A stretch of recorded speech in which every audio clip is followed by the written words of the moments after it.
नमस्कार मैत्रिणींनो, माझ्या यूट्यूब चॅनलवरती तुमचे स्वागत आहे. आज आपण ड्रेस टॉपचे कटिंग पाहणार आहोत. चला तर सुरुवात करूया.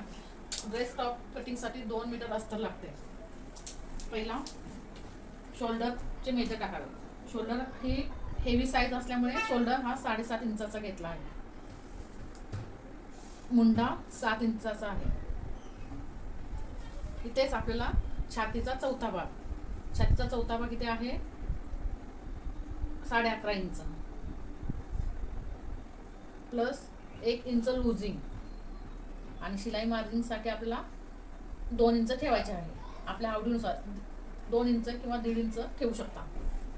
वरतून खाली कमर उंची घ्यायची आहे. कमर उंची ह्या ड्रेसची आहे 15 इंच अधिक अर्धा इंच वरती शिलाई मार्जिन करा म्हणून 15.5 इंच. 15.5 वरती पूर्ण केल्यावरती इथे कमरेचा माप टाकायचे आहे. इथे कमर आहे 10.5 त्याच्यामध्ये 1 इंच लूजिंग आणि 1.5 इंच शिलाई मार्जिन. वरतून सीट घेर आपल्याला घ्यायचा आहे 21 इंचावरती. सीट घेर आहे 12 मध्ये 1 इंच लूजिंग आणि 1.5 इंच शिलाई मार्जिन. हे सीट घेरची लाईन अशी सरळ खाली मारून घ्यायची. आता हे किती सीट इंच घेराला आहे 15, तसेच ते खाली 15 इंच मार्किंग करून घ्यायची आणि हे सगळे पॉइंट जोडून घ्यायचे. हाताने जोडू शकता किंवा स्केलने. इथे मला सवय आहे त्यामुळे मी हाताने जोडून घेते.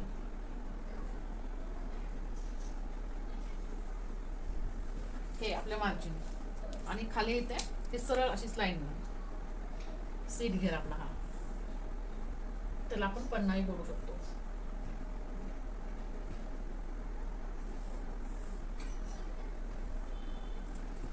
इथपर्यंत तुम्हाला समजलंच असेल. आता ह्याची मुंडा खोली पहिली पुढच्या भागाची मुंडा खोली 1 इंचावरती आणि मागील भागाची मुंडा खोली 1.5 इंचाची अशी आपल्याला द्यायची आहे.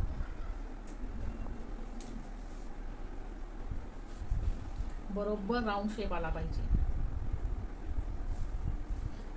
इथपर्यंत तुम्हाला समजलं. आता ह्याचा गळा खोली ही 3 इंचावरती द्यायची आहे आणि गळा रुंदी द्यायची आहे.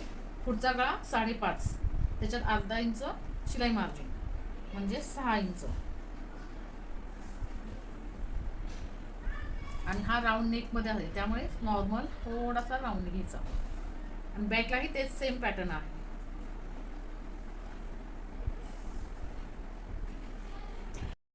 आता आपण हे कट करून घेऊ.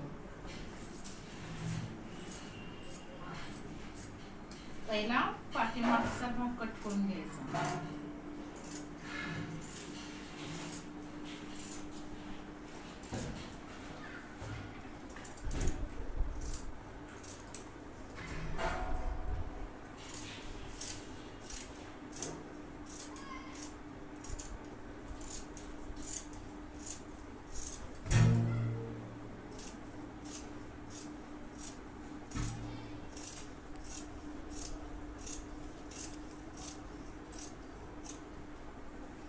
आणि इथे कट्स लावून घेऊ.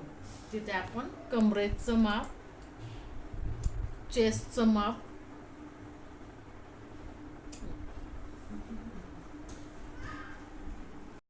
हे आपल्या ड्रेसचं मेन फॅब्रिक आहे. याच्यावरती आपण अस्तर ठेवून कटिंग करू. हे मेन फॅब्रिक आपण 2 इंच एक्स्ट्रा घेतलेलं. खाली 1.5 इंच शिलाई मार्जिन आणि वरती अर्धा इंच शोल्डर मध्ये मार्जिन जाईल. आपण याच्यावरती आता अस्तर नीट व्यवस्थित ठेवून घेऊ.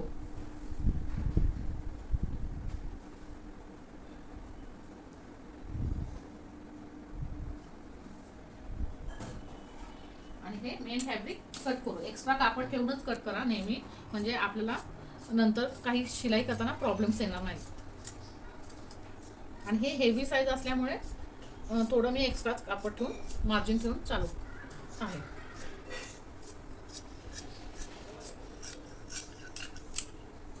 अशाच पद्धतीने मागचाही पार्ट मी कट करून घेते. आता आपण हे कट्स मारून घेऊया. इथे जिथे आपण एक्स्ट्रा मार्जिन घेतला आहे तिथे इथे पण नॉच देऊया आणि इथे दिलेले आहे. आता हा पाठीमागचा भाग वेगळा करून घेऊ. आता पुढचा भाग मुंडा खोली वेगळी कटिंग करू.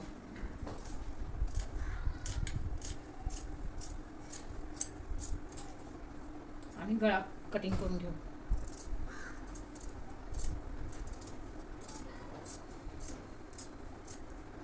आता हे मेन फॅब्रिक होते कसे कट करायचे तुम्हाला दाखवते. हा आपला पाठीमागचा पार्ट आहे बॅक. पुढचा जसा गळा रुंदी आपण 3 इंच ठेवली तशी इथेही 3 इंच ठेवायची. हिची गळा पाठीमागची गळा खोली आहे 6.5. त्याच्यामध्ये अर्धा इंच प्लस केल्यावरती 7 होता. मग 7 इंच उंची घेतली. आणि पाठीमागचा ही नेक गोलच आहे. पाठीमागच्या साईडला ही गोलच आहे. आता आपण बाही कट करणार आहोत. तर बाहीची उंची आहे 5 इंच. त्याच्यात आधी खाली फोल्डिंगसाठी 1 इंच आणि वरती शिलाई मार्जिन अर्धा इंच असे म्हणून 6.5 इंच. अशी 6.5 इंचावरती खूण करून घ्यायची. हा क्रॉसमध्ये कपडा आहे त्यामुळे सरळ लाईन मारून घ्या जेणेकरून तुम्हाला कट करताना काही प्रॉब्लेम येणार नाही.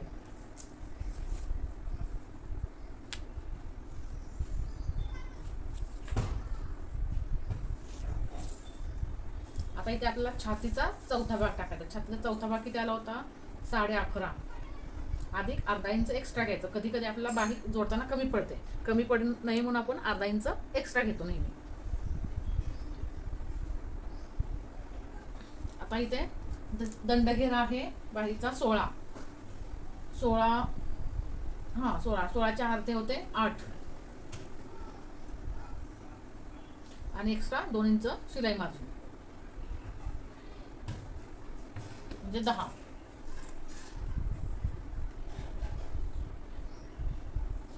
अशी सरळ लाईन मारून घ्यायची. इथून आपल्याला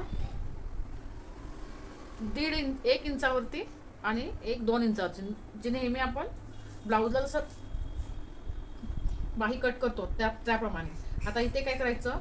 12चा 12 आहे. 12चा अर्धा घेत काय घ्यायचा? 6 मधून 3 इंच डाऊन घ्यायचं खाली आणि याचे 3 भाग करायचे जेणेकरून बाही व्यवस्थित बसते आणि फुगाही येत नाही, जोडही दिसत नाही बाहीचा. आणि इथून 1.5 इंच आतमध्ये आणि हा शेप द्यायचा.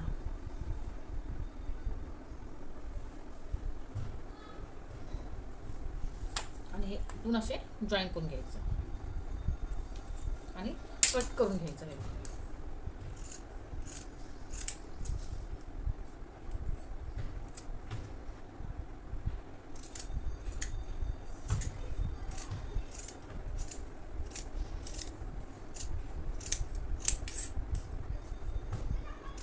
ज्या वेळेला आपण शिलाई करणार त्यावेळेला आपण पुढचा भाग कट करू म्हणजे आपलं कन्फ्यूज होणार नाही पुढचा भाग कोणता मागचा भाग कोणता. जर तुम्हाला माझा व्हिडिओ आवडला असेल तर लाईक अँड सबस्क्राईब करा.